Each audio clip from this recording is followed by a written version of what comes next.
সকলকে জয় যিশু, সকলকে স্বাগত এবং ধন্যবাদ জানিয়ে প্রভুর বাক্য নিয়ে চলে আসলাম আরও একটা সুন্দর দিনে। প্রত্যেকটা সময়ের মতন আজকের আরও একটা সুন্দর সময় আমরা ঈশ্বরের অনুগ্রহতে পেয়েছি, সেই জন্য প্রভুকে ধন্যবাদ দিতে চাই এবং দিনের প্রত্যেকটা সময়ের জন্য তাকে ধন্যবাদ দিই যে তিনি আমাদের সুন্দরভাবে রেখেছেন আর আমরা তার দয়াতে এই সুন্দর সমস্ত কিছু আমরা করতে পারছি, তার প্রশংসা করতে পারছি, তার মহিমা গান করতে পারছি। এবং আমি বিশ্বাস করি তোমরা প্রত্যেকে প্রভুতে সুন্দরভাবে চলছো এবং তোমরা প্রত্যেকে প্রভুতে সত্যভাবে চলছো। আর আমাদের কর্তব্য প্রভুতে সঠিকভাবে সত্যের পথে সত্যের সহিত এগিয়ে চলা, ঈশ্বরের সহিত এগিয়ে চলা, কারণ প্রভু আমাদের সঙ্গে আছে। আমরা এই কথা সকলে জানি, তিনি আমাদের সঙ্গে আছেন, তিনি এই কথা বলেছেন।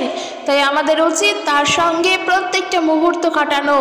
আমরা যখন ঘুম থেকে উঠি আমরা আমাদের জানায় অজানায় অনেক ভুল কাজ করে ফেলি। তাই আমরা যখন ঘুম থেকে উঠব প্রত্যেকটা দিন ভোরবেলা আমরা যেন এই প্রার্থনা করে উঠি যে প্রভু আজকের এই দিনটি আমি তোমার জন্য রাখলাম, তুমি আমাকে সাহায্য করো এই দিনটিতে যেন আমি কোনো রকম ভুলের মধ্য দিয়ে পাপের মধ্য দিয়ে না যাই, তুমি আমাকে সাহায্য করো। এই মতন প্রার্থনা করে ঘুম থেকে ওঠো। প্রভু আমাদের সঙ্গে আছেন এবং তারপরেও যখন ভুলের মধ্যে চলে যাব তখন আমাদের স্মরণ করা উচিত আমরা কিভাবে প্রার্থনা করেছিলাম।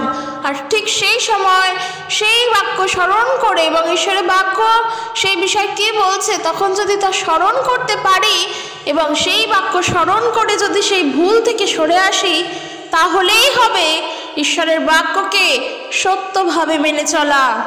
আমাদের মাথায় রাখতে হবে। তো বিশ্বাসী ভাই ও বোনেরা, তোমাদের অসংখ্য ধন্যবাদ দিই যে তোমরা প্রত্যেক দিন প্রভুতে সুন্দরভাবে চলছো এবং আমরাও প্রত্যেক দিন প্রভুতে আশীর্বাদযুক্ত হয়ে জীবনে এগোচ্ছি। এবং আরও একটা জিনিস, জীবন্ত ঈশ্বর তিনি আমাদের সঙ্গে প্রত্যেক মুহূর্তে, তিনি মৃত্যুতে সীমাবদ্ধ নয়, তিনি মৃত্যুর পর জীবিত হয়েছেন, তিনি জীবন্ত, তিনি আমাদের সহিত, আমরা তাহার সহিত। তিনি আমাদের হাত ধরে রয়েছেন, তিনি আমাদের হাতকে কখনো ছাড়বেন না। তাই আমরাও তার সঙ্গেই যেন জীবনের শেষ দিন পর্যন্ত যেন চলতে পারি, এই প্রার্থনা প্রভুর কাছে আমরা রাখবো। তো চলো আজকের ভিডিও শুরু করি। আজকের যে বিষয় নিয়ে আলোচনা করতে চাই তা খুবই গুরুত্বপূর্ণ একটি বিষয়। প্রথমে আমি ভেবেছিলাম এই বিষয় নিয়ে আলোচনা করব না, কারণ কারোর বিশ্বাসের ওপর, কারোর ইমোশনের ওপর আমি হস্তক্ষেপ করতে চাই না এবং এটা আমার শিক্ষা নয়, এটা আমার করা উচিত নয়। কিন্তু তারপর ভাবলাম আমার এই বিষয় নিয়ে একটু ভিডিও করা উচিত। কেন উচিত, কেন এই কথা বলছি? কারণ এই বিষয় নিয়ে ভিডিও এই কারণেই করা উচিত, এই বিষয় এমন একটা বিষয় যার জন্য যদি আমরা সঠিকভাবে না জানি তাহলে এই বিষয়ের ওপর ভিত্তি করে যারা প্রভু যিশুকে জানে না তারা অনেক বিরূপ মন্তব্য করতেই পারে। কাজেই আমি এই ভিডিওটি সকলের জন্য করতে চাই এবং সমস্ত বিশ্বাসী হোক অবিশ্বাসী ভাই বোনেরা হোক সকলের জন্য আমি শুধুমাত্র আজকের এই ভিডিওটির মধ্য দিয়ে আমি সকলকে বার্তা দিতে চাই এবং এই বিষয়ের সত্যতা জানাতে চাই। আর আশা করি এতক্ষণে তোমরা অলরেডি থাম্বনেল দেখে বুঝেই গিয়েছো কী বিষয় নিয়ে আমি আলোচনা করব। আর সেই বিষয় হলো, আমরা জানি সবাই এখন এই সময় কুম্ভ মেলা, মহাকুম্ভ মেলা পালিত হচ্ছে এবং এই মেলা চলবে বেশ কিছুদিন। এবার মনে হতেই পারে যে হঠাৎ করে কেন আমি আজকের এই বিষয় নিয়ে আলোচনায় বসলাম। কেন বসলাম তার কারণ বলি। এখান থেকে অনেক কিছু শিক্ষা আমরা নিতে পারি এবং প্রভু যিশুর বিষয়ে অনেক কিছু জানতে পারি। প্রথমত বলি, এই কুম্ভ মেলা, এই মেলা যে অনুষ্ঠিত হয়, এই মেলা যে চলছে, এই মেলার আসল উদ্দেশ্য কি? কুম্ভ মেলা, এই মহাকুম্ভ মেলা আসলে কি? এই মহাকুম্ভ মেলা যে উৎসব, হিন্দু ধর্ম সনাতন ধর্মের এক অনেক বড় উৎসব, পবিত্র মেলা বলা হয় এই মেলাকে। এই মেলা বা এই উৎসবের মূল ভাব কি, আসল কারণ কি? এই মেলাতে প্রত্যেক পুণ্যার্থীরা এবং আরও অনেক সাধু সন্ন্যাসীরা একত্রিত হয় এই মেলাতে, এই মহাকুম্ভ মেলাতে। এবং এই কুম্ভ মেলা টোটাল 4টি জায়গায় হয় এবং তারা সেখানে উপস্থিত হয় কী কারণের জন্য? তারা পুণ্য স্নান করতে যায় এই মহাকুম্ভ মেলাতে। প্রত্যেক পুণ্যার্থীরা এবং সাধু সন্ন্যাসীরা তারা পুণ্য স্নান করতে যায় এই মেলাতে।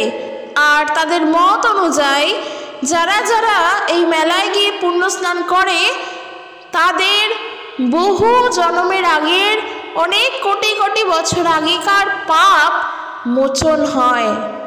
তাদের পাপ ধুয়ে যায় যখন তারা নদীতে ডুব দিয়ে স্নান করে ওঠে।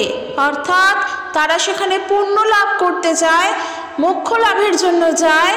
এই কুম্ভ মেলাতে তারা প্রত্যেকে দৌড়াচ্ছে মোক্ষ লাভের জন্য, পুণ্য লাভের জন্য, নদীতে স্নান করে পাপ মোচনের জন্য। কেন বললাম আমি আজকের এই বিষয় নিয়ে আলোচনা? দেখো, আমি যে বললাম অনেক কিছু বিষয় আমাদের এখান থেকে শেখার আছে, আমি বলতাম না যদি না এর কারণ এইটা হতো।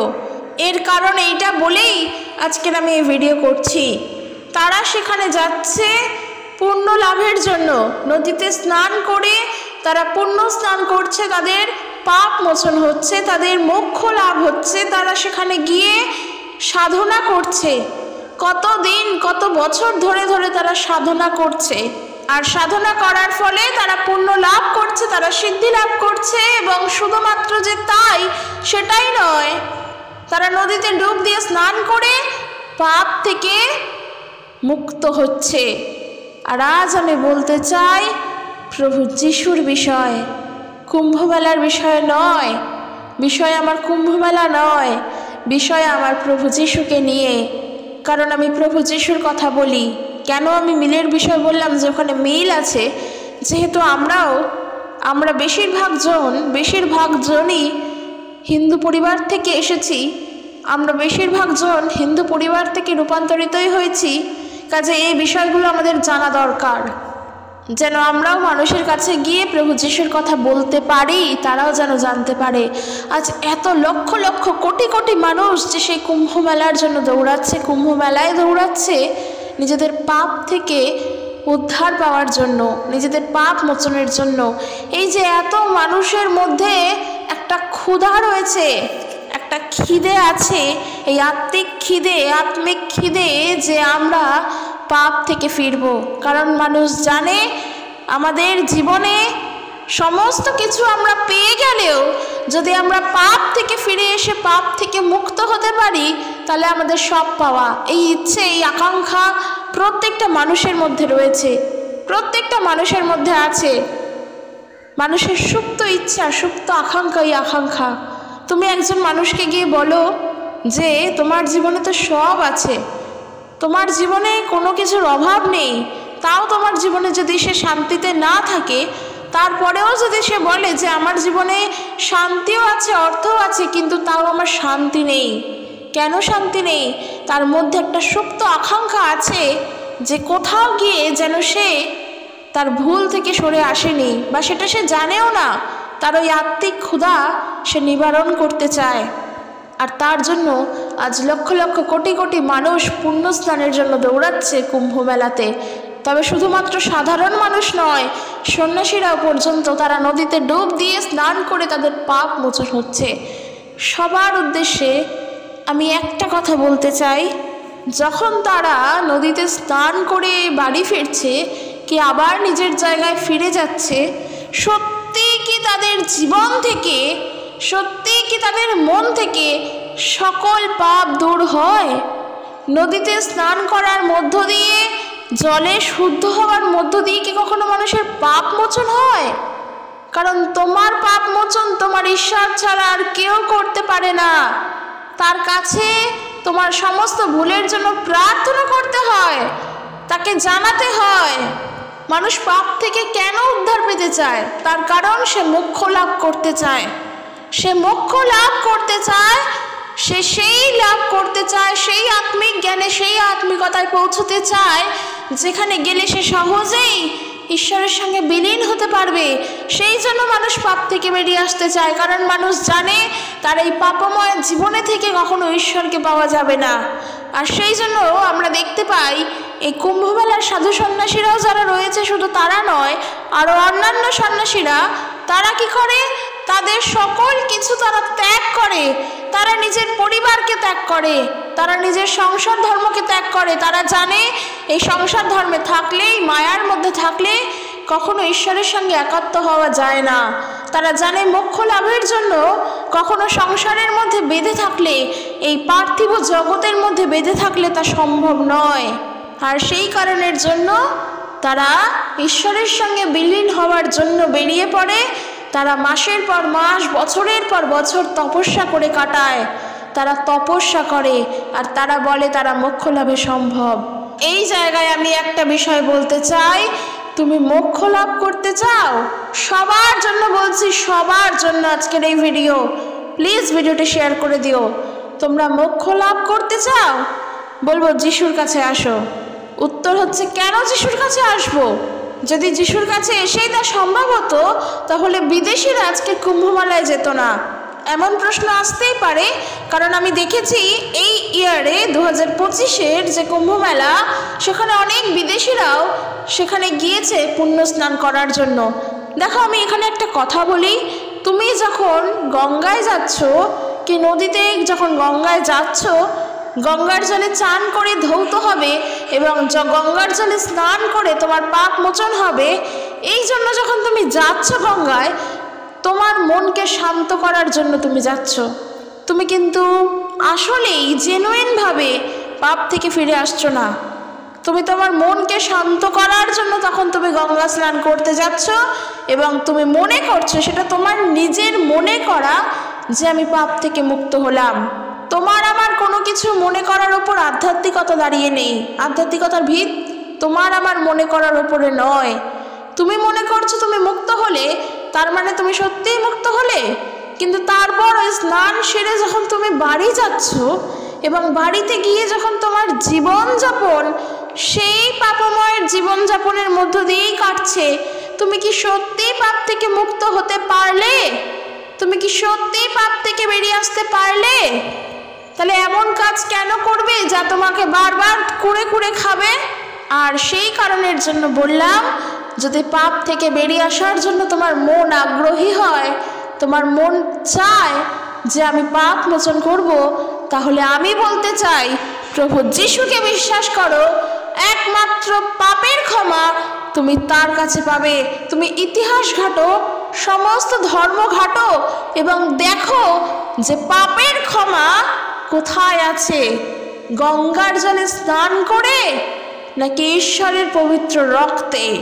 কারণ যিশুই একমাত্র যিনি তোমার আমার পাপের ভার নিজের কাঁধে নিয়ে পবিত্র রক্ত ঝরালেন। তার রক্তের দ্বারা সূচীকৃত আমরা হয়েছি, তার রক্ত দ্বারা আমরা স্নান করেছি যখন আমরা তাকে বিশ্বাস করেছি। সেই জন্য শুধু প্রভু যিশুকে বিশ্বাস করো, শুধু প্রভু যিশুকে বিশ্বাস করো, তুমি পাপের ক্ষমা পাবে। কারণ তুমি যখন তাকে বিশ্বাস করবে, তার কাছে তুমি প্রার্থনা করতে শিখবে। সব থেকে বড় বিষয়, তুমি নিজের ভুল প্রভুর কাছে স্বীকার করবে। কারণ মানুষের ক্ষমা তখনই হয় যখন সে তার নিজের ভুল বুঝে সেই পথ থেকে সরে আসে। প্রকৃত মানুষ সেই হয় যে নিজের ভুল বোঝে আর তার জন্য ক্ষমা চায়।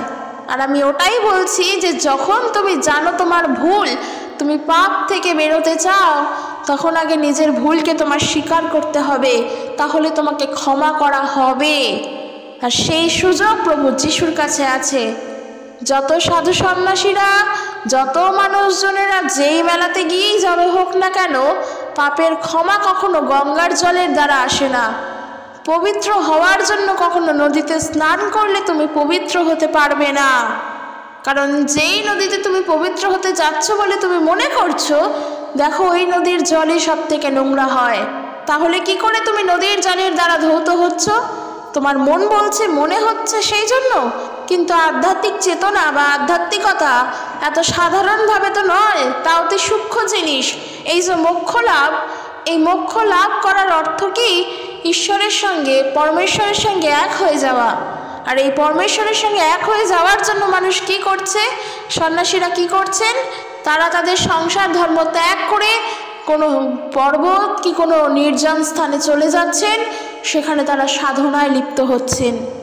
আর আমি বলবো প্রভু যিশুর কাছে আসার জন্য তোমার কোনো কষ্টই করতে হবে না। তারা সাধনা করছে, তারা মাসের পর মাস, তারা বছরের পর বছর না খেয়ে না ঘুমিয়ে এক জায়গায় স্থির হয়ে বসে থেকে তারা সাধনা করছে ঈশ্বরকে পাওয়ার জন্য। উদ্দেশ্য একটাই, ঈশ্বরকে তারা পেতে চায়। কিন্তু ওই যে প্রভু যিশুকে যারা বিশ্বাস করছে তাদের তো কোনো সাধনাই করতে হচ্ছে না। আজকের আমি বলবো, আমি হলফ করে বলতে পারি, কেউ যদি আমাকে প্রশ্ন করে যে তুমি এত বড় বড় কথা যে বলছো, ঈশ্বরকে কি তুমি জানো? উত্তর আমার দিক থেকে আসবে যে হ্যাঁ, আমি ঈশ্বরকে জানি। তার কারণ কি? তার কারণ আমি প্রভু যিশুকে জানি, আর তিনিই হলেন ঈশ্বর। তিনি হলেন সেই জন যিনি জগৎকে সৃষ্টি করেছেন। তাকে পাওয়ার জন্য কোনো সাধনা আমি করিনি, বরং আমি আরো পাপী ছিলাম। তিনি আমাকে পাপ থেকে উদ্ধার করে মূল্যবান করেছেন। আমি অযোগ্য ছিলাম, তিনি আমাদের যোগ্য করেছেন।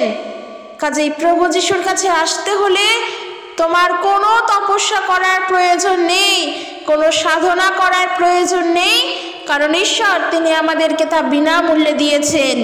আর সত্যি আজকের এটা অনেক বড় দুঃখের বিষয় যে মানুষ প্রভু যিশুকে চিনতেই পারে না, তাকে বিদেশি বলে সাইডে সরিয়ে দেয়। ইভেন তার নিজের লোকেরাই তাকে চিনতে পারে না, বিদেশিরাই তাকে চিনতে পারে না। এটা মোটেই হাসির বিষয় নয়। যারা নিন্দুক তারা হাসবে, কিন্তু এটা হাসির বিষয় নয়।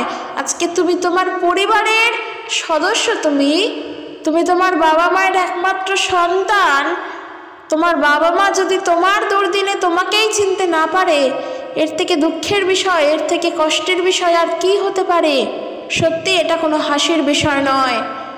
তো সেই কারণের জন্য আমি বলছি, এই মেলা যে হচ্ছে, যে যা বিশ্বাস করে, যার নিয়ম যেমন, যে যা পালন করে, যে যা মানে, সে সেই মতো চলে। কিন্তু একজন সত্য বিশ্বাসী হিসেবে এটা জেনে নাও, শুধুমাত্র বিশ্বাসী বলবো না, মানুষ হিসেবে এটা জেনে নাও, তোমার পাপ ক্ষমার জন্য বা তুমি পাপ থেকে বেরিয়ে আসার জন্য তুমি কোনোভাবেই কোনো জলের দ্বারা স্নান করে, কোনো জলেতে ডুব দিয়ে সেই পাপ থেকে উদ্ধার পেতে পারো না। হ্যাঁ, পারো না। এখানেই প্রশ্ন আসে বাপ্তিস্মের, যে বাপ্তিস্ম দ্বারাও তো পাপ মোচনে সম্ভব, তাহলে সেটাও তো সেই নদীতে ডুব দিয়ে স্নান করাই হলো, নদীতে ডুব দিয়ে আবার ওঠাই হলো। তাহলে সেটাও যদি হয়, তাহলে আজকের যারা কুম্ভ মেলায় গিয়ে নদীতে ডুব দিয়ে স্নান করছে, তাহলে তো সেটাও সম্ভব।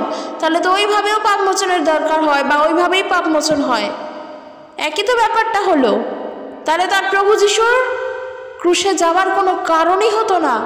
তাহলে তো প্রভু যিশুর ক্রুশীয় মৃত্যু একেবারে বৃথা হয়ে যেত যদি আমাদের ওই নদীতে ডুব দিয়েই পাপ মোচন হতো, তাই না? তাহলে তো প্রভু যিশু সেই ক্রুশীয় মৃত্যু আজ মূল্যহীন হয়ে পড়তো। ওইভাবে কখনো পাপ মোচন হয় না। নদীতে ডুব দিয়ে তারপরে ওঠা, ওইভাবে কখনো পাপ মোচন হয় না। পাপ মোচন করার জন্য, মোক্ষ লাভ করার জন্য, ঈশ্বরকে জানার জন্য, তাকে পাওয়ার জন্য একটা কথাই বলবো, শুধুমাত্র প্রভু যিশুকে বিশ্বাস করো। এই যে বলছি, তার মানে কিন্তু আমি জোরপূর্বক কাউকে বলছি না যে যিশুকেই বিশ্বাস করতে হবে। যদি তুমি সত্য জানতে চাও তাহলে তুমি বিশ্বাস করো, জোরপূর্বক নয়। কারণ প্রভু যিশুর বাক্য আমাদের কখনোই শেখায় না মানুষকে জোরপূর্বক, মানুষকে জোর করে করে প্রভু যিশুর কথা বলবো, বা প্রভু যিশু কখনোই শেখাননি যেন জোর করে, জোর জবরদস্তি করেই মানুষকে প্রভু যিশুর কথা শুনিয়ে প্রভু যিশুতে নিয়ে আসবো। একেবারের জন্য না। কারণ ঈশ্বরের বাক্য যা বলছে আমরা তা পালন করব। ঈশ্বরের বাক্য বলছে যে কেহ তাহাতে বিশ্বাস করে সে অনন্ত জীবন পায়। তাই আমি তোমাদের কাছে সত্য বললাম, আমি তোমাদের কাছে আজকের এই বিষয়টা জানালাম। তোমরা যদি বিশ্বাস করো তাহলে তোমরা জানবে, কিন্তু তোমরা যদি এখন বিশ্বাস না করো তাহলে আমি কখনোই তোমাদেরকে জোর করব না, বরং আমি তোমাদের জন্য প্রার্থনা করতে পারি। যদি ঈশ্বর চান তাহলেই সম্ভব হবে, যদি ঈশ্বর না চান তাহলে সম্ভব হবে না। কিন্তু এই সত্য জেনে রাখো, পাপ মোচন করার জন্য, মোক্ষ লাভ করার জন্য একমাত্র যিশুর কাছে আসতে হয়। কারণ প্রভু যিশু এই পৃথিবীতেই এসেছেন মানব জাতিকে উদ্ধার করার জন্য এবং পরিত্রাণ দেওয়ার জন্য। প্রভু যিশু এই পৃথিবীতেই এসেছেন মানব জাতির সকল পাপের বোঝা নিজের কাঁধে বহন করার জন্য। প্রভু যিশুর এই পৃথিবীতে আসার কারণই হলো যেন মানব জাতি পরিত্রাণ পায়, মানব জাতি মুক্তি পায়, মানব জাতি উদ্ধার পায়। কাজেই তার জন্মর পিছনে বা তার এই পৃথিবীতে আসার পিছনেই যদি মূল কারণ এটাই হয়ে থাকে, তখন তো কখনোই দরকার নেই বিভিন্ন জায়গায় ছুটে বিভিন্ন নদীতে স্নান করে নিজের পাপ নিজে মোচন করার। কখনোই সেটা সম্ভব নয়, কারণ ঈশ্বরের বাক্য বলছে আমাদের পরিত্রাণ আমরা পেয়েছি ঈশ্বরের অনুগ্রহতে, আমাদের নিজেদের কোনো ভালো কর্মের জন্য নয়। তুমি আজকে 10 জন মানুষকে সেবা করছো এবং তার ফলে তুমি পুণ্য অর্জন করছো আর তোমার পাপের ক্ষমা হচ্ছে, আর যার ফলে তুমি মুক্তি পাচ্ছ, এমন ভাবনাটা ভাবাই তো ভুল। কারণ মানুষ হিসেবে যদি সত্য মানুষ হতে হয়, সর্বপ্রথম সে নিজেকে নত করে। একটা বিষয় জানবে, একটা গাছের ডালে যত বেশি ফল ধরে সেই ডালটি তত বেশি নুইয়ে পড়ে। কাজেই নিজেকে ফলবন্ত করে তুলতে হলে আগে নিজেকে নত হতে হবে। ঐশ্বরিক জ্ঞানের বিষয়ে জানতে গেলে নিজেকে নত হতে হবে, ঈশ্বরকে জানার জন্য নিজেকে নত হতে হবে। আর এই নিজেকে নত করার অর্থ মানে ঈশ্বরের কাছে নত করা, যে আমি আমার পাপ মোচন আমি একাই করতে পারি, আমার ওই কাজের জন্য আমি পাপ থেকে উদ্ধার পেতে পারি এমনটা নয়। তার জন্য দরকার ঈশ্বরের কাছে নিজেকে নত করে ক্ষমা চাওয়া। আমি হলফ করে বলতে পারি, সত্যি খ্রিস্টানিটি বা এই খ্রিস্ট ধর্মই যদি বলো, তা অনেক মূল্যবান। কেন বলো তো মূল্যবান?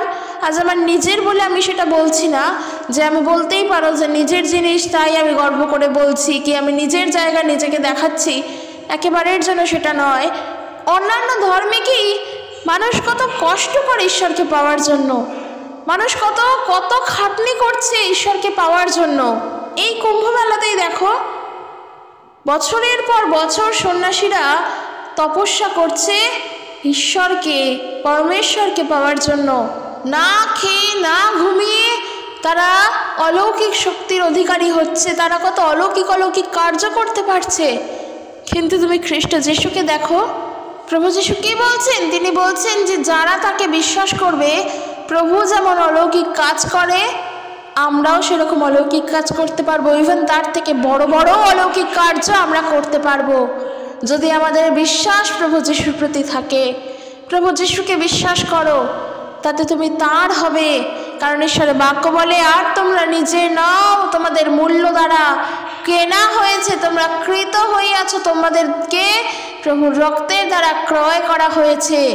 আর যখন আমরা যিশুর রক্তর দ্বারা পবিত্র হয়েছি, তখন আর আমাদের অন্য কিছুর দরকার নেই পবিত্র হওয়ার জন্য। কিন্তু এখন যেটা দরকার সেটা হলো অনুতপ্ত হৃদয়, অনুশোচনার জীবন। মানুষ নবজন্ম লাভ করতে চায়, মানুষ নতুন জন্ম লাভ করতে চায়। এই নতুন জন্ম লাভ করার অর্থ কি? তার পুরাতন জন্মের মৃত্যু হয়ে সে নতুন জন্ম লাভ করতে চায়। আর এই নবজন্ম মানে গঙ্গায় স্নান করে উঠে নবজন্ম পাওয়া নয়, নতুন জীবন পাওয়া নয়। এই নবজন্ম লাভ তোমার তখনই হবে যখন তুমি তোমার পুরাতন সমস্ত ভুলগুলোকে ত্যাগ করবে, তার জন্য অনুতপ্ত হবে, তোমার হৃদয় অনুশোচনায় পূর্ণ হবে। আর যখন তুমি সত্য অনুশোচনা করতে শিখবে, তখন তুমি সেই ভুল থেকে বেরিয়ে আসতে চাইবে। আর এই যে বেরিয়ে আসা, এই যে ইচ্ছা, এই হলো তোমার নবজন্ম লাভ। আর সাধারণ মানুষ যেহেতু এই বিষয় তার সাধারণ চোখের দিয়ে বুঝতে পারে না, সেই জন্য মানুষ কখনো তা গ্রহণও করতে চায় না। কারণ মানুষ পারে না তার পুরাতন সকল স্বভাবকে ত্যাগ করে অনুশোচনার হৃদয় নিয়ে ঈশ্বরেতে আসতে। যেটা প্রভু যিশুতে বলা হচ্ছে, একমাত্র আমাদের এটাই করতে হবে, নিজের ভুলের জন্য অনুশোচনা করতে হবে। তবে শুধু অনুশোচনা করলেই হবে না, যেন সেই ভুলের দিকে না ফিরি সেই বিষয়ে ধ্যান দিতে হবে। তাহলেই তোমার নবজন্ম লাভ হলো। নদীতে স্নান করে, গঙ্গায় স্নান করে, পুণ্য স্নান করে পবিত্র হওয়া সম্ভব নয়, কখনোই ওইভাবে নবজন্ম লাভ করা সম্ভব নয়। কিন্তু বিষয় হলো, এখানে কি সত্যিই প্রত্যেক খ্রিস্টানরা নবজন্ম হয়েছে? হ্যাঁ, তাদের প্রত্যেকের নতুন জন্ম হয়েছে। কারণ প্রভু যিশু কি বলছেন? নতুন জন্ম না হলে কেউ ঈশ্বরের রাজ্য দেখিতে পায় না। ঈশ্বরেতে আসতে হলে, প্রভুর বাক্য অনুযায়ী চলতে হলে, যে প্রভু যিশুকে বিশ্বাস করে গ্রহণ করবে তারই নবজন্ম লাভ হবে। সেই তখন নতুন জন্ম পেয়েছে। হ্যাঁ, সে নতুন জন্ম পেয়েছে, কারণ তার ওই জন্ম কোনো বীর্যর দ্বারা হয়নি, কোনো মানুষের ঔরসজাত দ্বারা নয়। সেই জন্ম তখন সে পেয়েছে ঈশ্বরের থেকে, তখন সে জাত হয়েছে, কারণ সে তখন ঈশ্বরের সন্তানে পরিণত হয়েছে, প্রভু যিশুকে বিশ্বাস করে গ্রহণ করেছে। আর প্রভুর বাক্য বলছে যে কি, প্রভু যিশুকে যে বিশ্বাস করেছে এবং গ্রহণ করেছে, যারা যারা করেছে তাদের প্রত্যেককে প্রভু যিশু ঈশ্বরের সন্তান হওয়ার ক্ষমতা দিয়েছেন, ঈশ্বরের সন্তান হওয়ার অধিকার দিয়েছেন। আর এই ঈশ্বরের সন্তান মানে আমরা ঈশ্বর হইতে জাত। যারা প্রভু যিশুকে জানে তাদের প্রত্যেকের নবজন্ম লাভ হয়েছে। কিন্তু ওই যে অনুশোচনা তোমার জীবন থেকে যাবে না। তুমি নবজন্ম পেয়ে গিয়েছো যিশুকে জানার পরে, এই বিষয়ে তুমি নিশ্চিত হয়ে যাও। কিন্তু তারপরেও কি তোমার ভুল নেই? অবশ্যই আছে।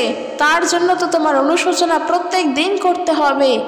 তার জন্য গঙ্গায় স্নান করলে সম্ভব নয়। এই জন্য আজকের আমি এই বিষয়টা বলতে চাইলাম যে এই যে লক্ষ লক্ষ কোটি কোটি মানুষ, তারা যে ছুটছে, তারা যে দৌড়াচ্ছে ঈশ্বরকে পাওয়ার জন্য, তারা দৌড়াচ্ছে পবিত্র হওয়ার জন্য, কিন্তু তারা জানে না যে প্রভু যিশুর কাছেই সেই পবিত্রতা, যা তারা কোটি কোটি বছর, লক্ষ লক্ষ বছর, হাজার হাজার বছরের তপস্যার পর পাচ্ছে। আর সেই জায়গায় চিন্তা করলে দেখা যায় আজকের আমরা যারা প্রভু যিশুকে জেনেছি, ঈশ্বরের প্রেম এত আমাদের ওপর যে আমাদের কোনো তপস্যাই করতে লাগেনি, বিনামূল্যে পেয়েছি, বিনামূল্যে। আর মানুষ বিনামূল্যের দাম দিতে জানে না, সেই জন্য মানুষ সহজে তাকে গ্রহণও করে না। কিন্তু আমরা তা বিনামূল্যে পেয়েছি। এই যে কুম্ভমেলায় আবার ফিরে আসি, এই কুম্ভমেলায় ভক্তরা বিশ্বাস করে নদীতে স্নান করলে তার অতীত জীবনের প্রায়শ্চিত্ত হয়। পাপের প্রায়শ্চিত্তর বিষয়ে এবার আসি।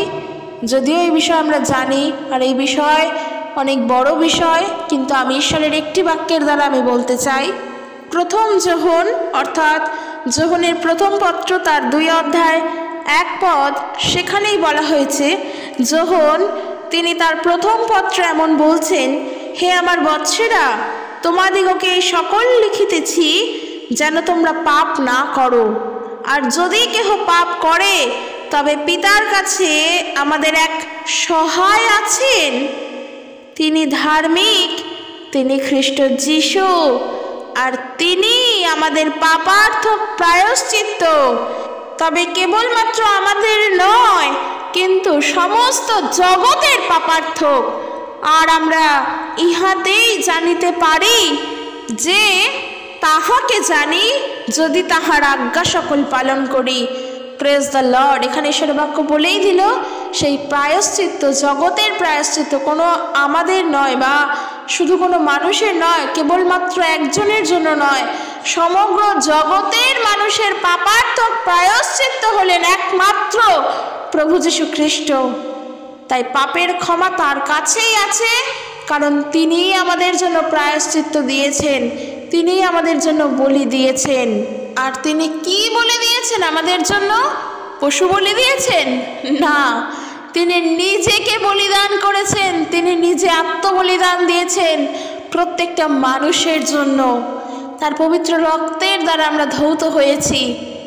সেই জন্য সবাইকে বলবো, প্রভু যিশুর বিষয়ে জানার চেষ্টা করো। প্রভু যিশু বিদেশের ঈশ্বর বলে তাকে দূরে ঠেলে সরিয়ে দিও না, তার গুণ দেখো। ঠিক আছে, মানলাম তিনি বিদেশের ঈশ্বর, কিন্তু তিনি যখন ঈশ্বর তখন তার চারিত্রিক গুণ দেখো। ঈশ্বর যখন তিনি, যখন তা বিশ্বাস করছো, তার চারিত্রিক গুণাবলী দেখো যে কেন তিনি ঈশ্বর। আর তুমি যাকে বিশ্বাস করো তার চারিত্রিক গুণাবলী দেখো। আসলে ঈশ্বর কেমন হয় তাকে দেখো, আর যাকে তুমি বিশ্বাস করো তাকে দেখো। কম্পেয়ার যদি পাও তারপর অবশ্যই আমাকে বলো যে কেন শুধুমাত্র প্রভু যিশু বিদেশিদের নয়, সমগ্র মানব জাতির। আমি অবশ্যই বলতে পারি, আমি হলপ করে বলতে পারি, তুলনা তুমি পাবেই পাবে, তুমি পাবেই। তুলনা তুমি করলে তুমি তুলনা পাবেই। তো আমি এই কারণের জন্যই আজকের এই ভিডিওটি বানালাম যে এত মানুষ তো দৌড়াচ্ছে, আমি দেখতে পাচ্ছি কন্টিনিউ এই সোশ্যাল মিডিয়ায়, শুধুমাত্র সোশ্যাল মিডিয়া বলবো না, নিউজ চ্যানেল, টিভিতে সবাইকেই দেখছি এই বিষয়গুলো নিয়ে বলছে। আজ ওই জায়গায় এত মানুষের সমাগম হয়েছে, এত মানুষ রেকর্ড করেছে। দুঃখ একটাই হয়, মানুষগুলো সব দৌড়চ্ছে ঠিকই, কিন্তু তারা সত্যকে না জেনে দৌড়াচ্ছে। সত্য আসলে কি, কিভাবে সত্যকে পেতে হয় তারা সেগুলো জানে না, আর তারা চোখ বন্ধ করে দৌড়াচ্ছে। তাদের দোষ নয়, দোষ তো তাদের নয়, কারণ তাদের মধ্যে তো আকাঙ্ক্ষা রয়েছে সেখান থেকে বেরিয়ে আসার, পাপ থেকে উদ্ধার পাওয়ার, কিন্তু তারা জানে না। তাই আজকের আমি বলতে চাই, এই ভিডিওর মাধ্যমেও আমি জানালাম, যদি পারো সেই সমস্ত মানুষের কাছে পৌঁছে দেওয়ার চেষ্টা করো যারা জানে না যে কখনোই পাপ মোচন কোনো নদীর জলে স্নান করলে পুণ্য করা যায় না। তার জন্য অনুতপ্ত হতে হয়, নতুন জন্ম পেতে গেলে অনুশোচনা লাগে। তার জন্য তোমার হৃদয় থেকে তুমি আগে স্বীকার করো যে তুমি পাপী, তারপর তুমি পাপ মোচনের কথা ভাববে। কিন্তু যদি নিজে স্বীকার না করো তাহলে তুমি কি মোচন করবে? আর গঙ্গার জলের দ্বারাই যদি পাপ মোচন হতো তাহলে আর প্রভু যীশু ক্রুশে মৃত্যুবরণ করতেন না, তাহলে এই সব কিছু মিথ্যা হয়ে যেত। তো আমি সকলের উদ্দেশ্যে বলতে চাই, আমরা যেন হৃদয় থেকে অনুতপ্ত হই এবং প্রভু যীশুকে বিশ্বাস করি নিজের পরিত্রাতা হিসেবে, তবেই আমরা পাপ থেকে মুক্ত। আর আমরা মোক্ষ লাভ করে ফেলেছি, কারণ আমরা ঈশ্বরকে জেনে গিয়েছি। প্রভু যীশুকে যে জানে সে ঈশ্বরকে জানে, তার আর আলাদা করে পাওয়ার কিছু থাকে না, সে সব পেয়ে যায়। তাই প্রার্থনা করো, এই সব কিছুর জন্য প্রভুকে ধন্যবাদ দাও যে তাকে আমরা জেনেছি, তিনি আমাদের কাছে এসেছেন, আমাদেরকে জানান দিয়েছেন। আর প্রার্থনা একটাই থাকবে যে যারা জানে না তারা যেন প্রভুকে বিশ্বাস করতে পারে, সত্যকে যেন জানতে পারে। তো চলো আজকের ভিডিও এখানে শেষ করছি। ঈশ্বরকে সমস্ত কিছুর জন্য ধন্যবাদ দিই যে তিনি আমাদের সঙ্গে আছেন। তার কাছে সত্যিই আমরা কৃতজ্ঞ যে আমাদেরকে তিনি ধৌত করেছেন তার পবিত্র রক্তের গুণে। শুধু আমাদের নয়, পুরো মানব জাতিকে তিনি ধৌত করেছেন, কিন্তু মানব জাতি তাকে গ্রহণ করেনি। তো চলো আজকে শেষ করছি। কেমন লাগলো জানিও। আর সত্য জানতে তো অবশ্যই পারলাম, তা ভালো লাগারই বিষয়। ঈশ্বর তার আপন বাক্যের দ্বারা প্রত্যেককে আশীর্বাদ যুক্ত করুক। আর ভিডিওটি ভালো লাগলে লাইক এবং কমেন্ট করে অবশ্যই জানাবে তোমার মতামত। আর সকলে সুস্থভাবে থাকো। জয় যিশু।